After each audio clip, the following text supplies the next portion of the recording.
चलता वही चल रहा है।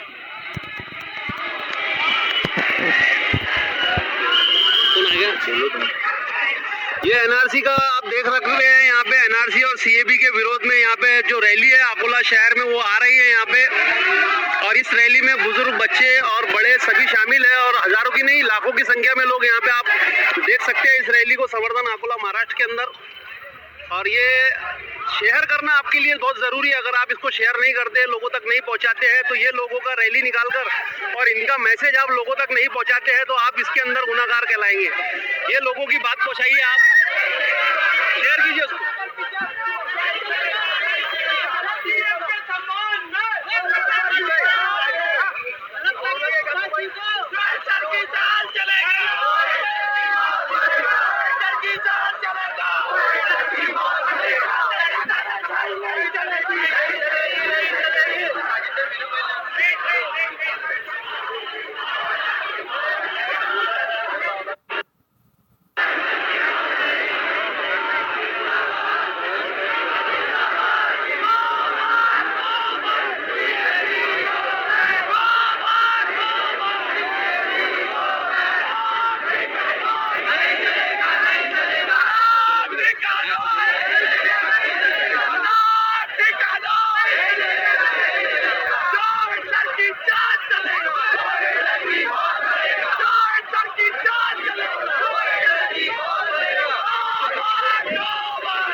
है।